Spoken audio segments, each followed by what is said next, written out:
मत्ती सुवार्ता ह्याचे 2 अध्याय 1 ते 23 वचन. ज्ञानी लोक येशूला भेटण्यास येतात. यहुद्यातील बेथलेहेम गावात येशूचा जन्म झाला. त्यावेळी हेरोद राजा राज्य करीत होता. येशूच्या जन्मानंतर पूर्वेकडून काही ज्ञानी लोक यरुशलेमाला आले आणि त्यांनी विचारिले, यहुदाचा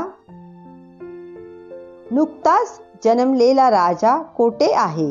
कारण त्याचा जन्म सूचित करणारा तारा आम्ही पूर्व दिशेस पाहिला, म्हणून त्याला नमन करण्यास आलो आहोत. हे ऐकून हेरोद राजा तसेच यरुशलेम नगराचे रहिवासी घाबरून गेले.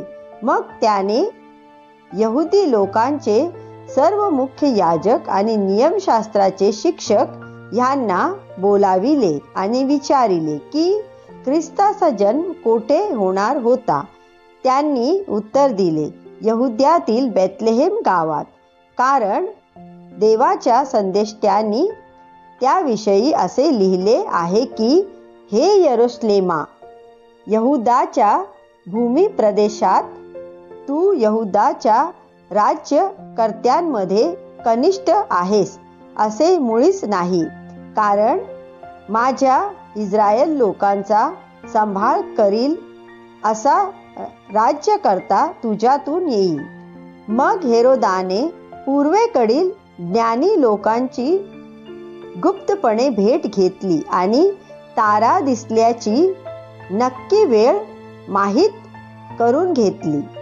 नंतर त्याने त्यांना बेथलेहेमाला पाठविले. हेरोद त्यांना म्हणाला, तुम्ही जाऊन त्या बालकाचा नीट शोध करा आणि तुम्हाला ते सापडल्यावर मला सांगायला या, म्हणजे मी सुद्धा जाऊन त्याला नमन करू शकेन. ज्ञानी लोकांनी राजाचे म्हणणे ऐकले व ते निघाले. त्यांनी जो तारा पूर्वेला पाहिला होता तोच त्यांना परत दिसला. ज्ञानी लोक त्या ताऱ्याच्या मागे गेले. जेथे बाळ होते ते ठिकाण येईपर्यंत तारा त्यांच्या समोर जात होता. मग त्या ठिकाणावर तो थांबला. ज्ञानी लोकांना ते पाहून फार आनंद झाला. ज्ञानी लोक बाळ होते त्या गोठ्यात आले. त्यांनी बाळ व त्याची आई मरिया हिला पाहिले. त्यांनी लवून त्या बालकाला नमन केले. नंतर त्यांनी बाळासाठी आणलेल्या भेटवस्तू काढल्या. त्यांनी बाळाला सोने, ऊद व गंधरस त्या बहुमूल्य वस्तू दिल्या. पण देवाने स्वप्नाद्वारे त्या ज्ञानी लोकांना सावध केले आणि हेरोदाकडे परत जाऊ नका असे सांगितले. तेव्हा ते ज्ञानी लोक वेगळ्या मार्गाने आपल्या देशात परतले. येशूचे आई वडील त्याला इजिप्तला घेऊन जातात. ज्ञानी लोक गेल्यानंतर प्रभूचा दूत स्वप्नात येऊन योसेफाला म्हणाला, उठ, बालकाला आणि त्याच्या आईला घेऊन निसटून इजिप्त देशात जा, कारण बालकाचा घात करण्यासाठी हेरोद त्याचा शोध घेणार आहे. तेव्हा मी तुला धोका टाळण्याची सूचना देईपर्यंत इजिप्त मध्येच राहा. तेव्हा तो उठला व रात्रीच बाळाला व त्याच्या आईला घेऊन इजिप्त देशात गेला आणि हेरोद मरेपर्यंत तेथेच राहिला.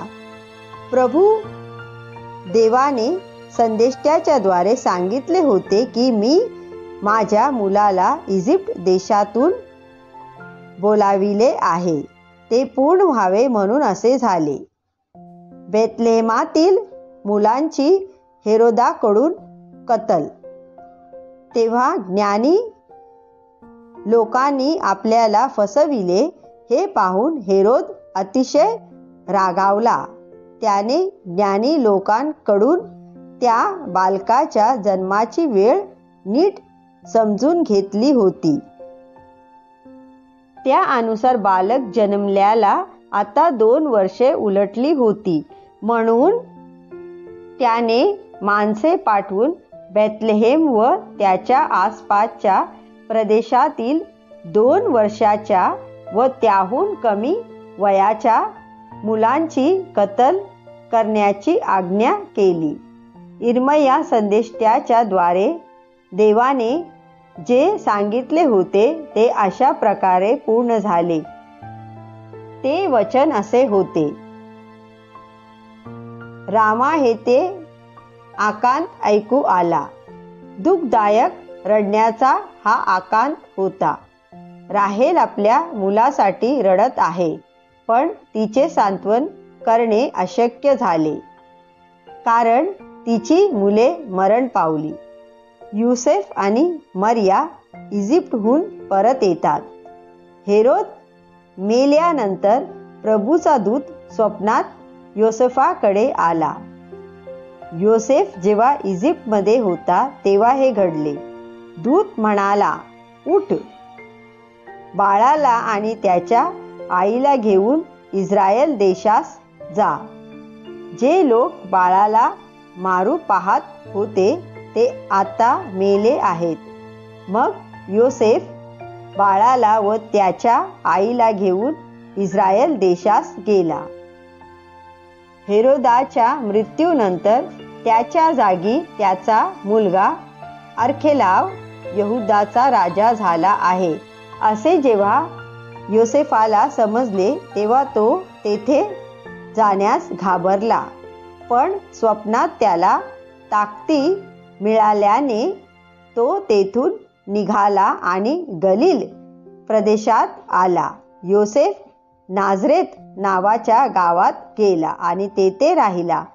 ख्रिस्त नाझरेतकर म्हटला जाईल, असे जे देवाने संदेष्टाच्या द्वारे सांगितले होते ते पूर्ण व्हावे म्हणून हे झाले. आमेन.